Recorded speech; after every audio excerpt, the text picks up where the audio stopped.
Salam dalam kasih Kristus untuk seluruh jemaat dan simpatisan GKI Kediri. Semoga Bapak, Ibu, dan Saudara berada dalam kondisi yang baik, tetap bersemangat dan bersukacita dan siap untuk menjalani aktivitas hari ini. Mari kita berdoa sebelum mendengar dan merenungkan firman Tuhan. Pagi ini ya Tuhan, kami beroleh kesempatan untuk merenungkan dan mendengarkan firman-Mu.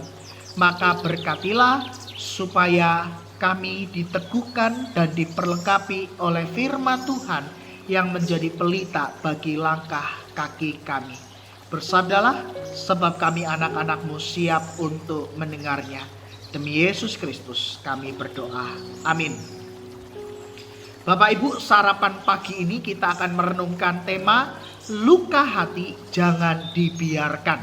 Dari bacaan Yunus pasal yang keempat ayat 1 sampai yang ketiga.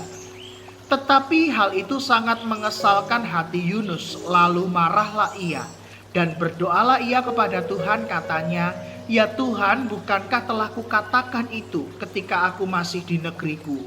Itulah sebabnya maka aku dahulu melarikan diri ke Tarsis, sebab aku tahu bahwa Engkaulah Allah yang pengasih dan penyayang, yang panjang sabar dan berlimpah kasih setia, serta yang menyesal karena malapetaka yang hendak ditatangkannya. Jadi sekarang ya Tuhan, cabutlah kiranya nyawaku, karena lebih baik aku mati daripada hidup." Terpujilah nama Tuhan. Bapak Ibu, dalam sebuah relasi bukan hanya cinta yang menjadi bagian di dalamnya, namun juga luka. Terhadap luka hati, orang biasanya hanya sedikit yang mau mengakui dan akhirnya mengalami pemulihan. Tapi banyak orang yang tidak mau menyadari luka itu sehingga terjebak dalam kepahitan masa lalu. Bahkan kemudian tanpa sadar luka hatinya itu justru membuat orang lain menjadi terluka. Misalnya saja, para pelaku kekerasan seksual pada anak ketika diwawancara, beberapa mengaku pernah menjadi korban kekerasan seksual di masa yang lalu. Dari korban menjadi pelaku, sebab trauma, kepahitan, dan luka di masa lalu tidak ditangani dengan baik. Tidak ada pemulihan yang akhirnya berdampak pada laku kehidupan di masa yang akan datang. Yunus adalah seorang yang terluka. Bacaan kita memperlihatkan bagaimana kekesalan dan kemarahan Yunus karena Tuhan tidak jadi menghukum Niniwe. Namun ada hal yang janggal dalam kemarahan Yunus. Yunus kan diutus ke Niniwe untuk menyuarakan pertobatan dan pengampunan Allah. Berarti dengan tidak jadinya Niniwe dihukum Tuhan, Yunus berhasil menjalankan tugasnya. Lalu mengapa ia marah? Lalu mengapa ia sampai memohon Tuhan untuk mencabut nyawanya? Alasannya karena Yunus adalah orang yang terluka dan tidak menyadari luka hatinya. Ia adalah seorang bangsa Israel yang telah melihat bagaimana bangsanya dijajah dan diperlakukan oleh bangsa Persia. Pengalaman pahit bangsanya itu menimbulkan luka tersendiri dalam hati Yunus, sehingga ia begitu berharap Niniwe yang merupakan pusat dari kerajaan Persia mengalami kehancuran dan hukuman Tuhan. Dan itu yang membuat Yunus lari ke Tarsis, tidak mau mengabarkan pertobatan di Niniwe. Dan itulah kenapa ketika apa yang diharapkan Yunus tidak sesuai dengan apa yang terjadi, luka hatinya menjadi bumerang yang membuat Yunus tenggelam dalam kepahitan, membuatnya marah dan putus asa, dan meminta agar Tuhan mencabut nyawanya. Luka Yunus membuatnya melihat kematian jauh lebih baik daripada kehidupan, melihat penghukuman jauh lebih baik daripada pengampunan. Bagaimana dengan luka-luka hati kita.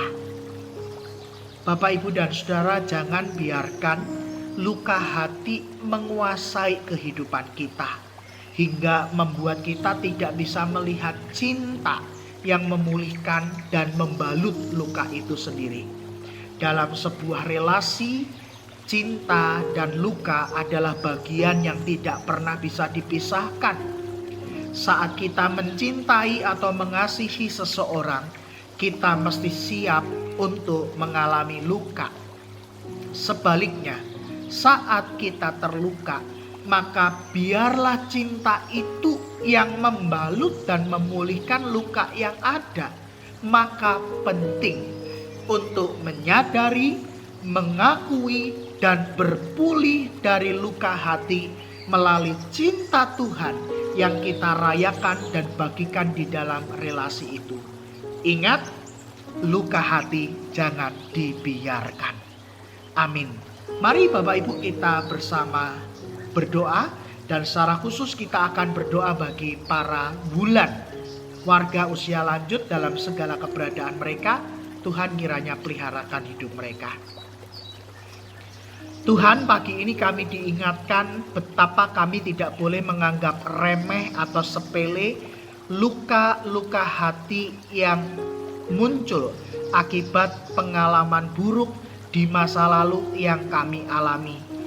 Dan itulah kenapa ya Tuhan, kami memohon kiranya cinta-Mu boleh memulihkan, membalut luka yang ada, sehingga di dalam relasi yang kami jalani bersama dengan orang-orang di sekitar, cinta Tuhan yang akan selalu membalut dan memulihkan luka hati yang ada dan menjadi bagian dalam relasi itu. Pagi ini kami juga hendak mengingat untuk orang tua kami, warga usia lanjut, dengan segala keberadaan dalam segala keterbatasan mereka. Tuhan, kami mohon, peliharakan senantiasa kehidupan mereka. Limpahkanlah sukacita dan damai sejahtera yang mengisi hati dan pikiran mereka. Tuhan juga cukupkan segala sesuatu yang dibutuhkan, dan kiranya Engkau memberkati kehidupan para wulan ini dengan kesehatan, dengan kekuatan dalam pemeliharaan cinta dan anugerah Tuhan saja. Dan kiranya Tuhan memakai setiap orang yang ada di sekitar mereka, baik itu keluarga terdekat, sahabat, maupun juga orang-orang yang berada di sekitar mereka, untuk memberi perhatian, untuk menyatakan cinta Tuhan, untuk mengasihi para wulan ini, sehingga dengan usia lanjut anugerah Tuhan, mereka boleh tetap melihat betapa besar karya Tuhan dalam perjalanan kehidupan mereka. Dan pagi ini kami siap untuk menjalani aktivitas, maka Tuhan berkatilah seluruh aktivitas kami, usaha dan pekerjaan kami, dan berikan kami kesehatan, kekuatan untuk tetap melanjutkan kehidupan kami. Terpujilah nama Tuhan, demi Yesus Kristus kami berdoa. Amin. Selamat beraktivitas Bapak, Ibu, dan Saudara. Tuhan memberkati setiap kita.